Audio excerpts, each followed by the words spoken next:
माननीय सभापति जी, पिछले वर्ष में जो कपास के किसानों को खराब कीटाणुनाशक दवाओं के कारण तथा महाजन से अधिक ब्याज पर ऋण लेने के कारण या प्राकृतिक आपदाओं के कारण या आर्थिक तंगी के कारण आत्महत्याएं करनी पड़ी, इसे इस वर्ष के संदर्भ में भी देखा जाना चाहिए। फिर पिछले साल में बहुत अधिक कपास का उत्पादन हुआ था और सरकार पूरी कपास को नहीं खरीद पाई थी, जिसके कारण किसान की आर्थिक दुर्दशा हुई थी।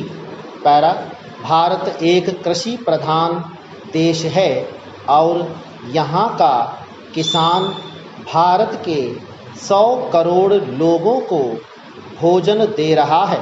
फिर जो किसान 100 करोड़ लोगों को भोजन दे रहा है, स्वयं वह और उसके बच्चे अगर भोजन रहित सोएं या उन्हें आर्थिक तंगी के कारण आत्महत्या करनी पड़े या अपने बच्चों को मजबूर होकर बेचना पड़े, तो इससे गंभीर बात देश में नहीं हो सकती।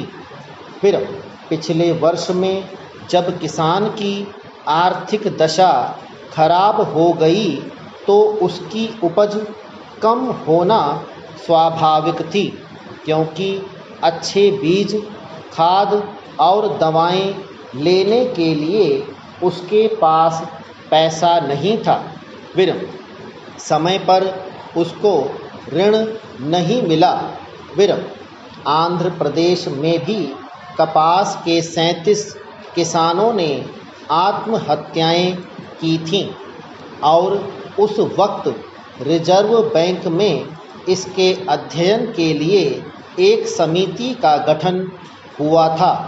फिर लेकिन आज तक किसी भी सरकार ने गठित उस समिति के सुझावों को प्रकाशित नहीं किया और न ही उन सुझावों पर अमल किया। फिर सदन को और इस देश के लोगों को अभी तक यह भी पता नहीं कि उस कमेटी की रिपोर्ट क्या थी। किसान की इससे अधिक बदकिस्मती क्या हो सकती है कि अगर वह गेहूं का उत्पादन बढ़ाए तो गेहूं के किसान की आर्थिक दुर्दशा हो जाए, गन्ने का उत्पादन बढ़ाए तो उसकी आर्थिक दुर्दशा हो जाए, आलू का उत्पादन बढ़ाए तो उसकी आर्थिक दुर्दशा हो जाए, प्याज का उत्पादन बढ़ाए तो उसकी आर्थिक दुर्दशा हो जाए और कपास का उत्पादन बढ़ाए तो उसकी आर्थिक दुर्दशा हो जाए। पैरा, सभापति जी, गन्ने का कुछ वर्ष पहले बहुत अधिक उत्पादन हुआ। फिर किसान को अपना गन्ना अपने खेतों में जलाना पड़ा था। फिर इसी तरह से 3 साल पहले प्याज का उत्पादन बहुत अधिक हुआ। प्याज सड़ गई थी और किसान को प्याज का दाम नहीं मिला था।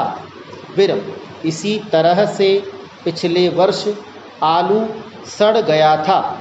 फिर लेकिन दूसरी ओर 2 वर्ष पूर्व रबड़ का आयात करना पड़ा, जिसके कारण पिछले वर्ष रबड़ का अधिक उत्पादन किसान ने किया।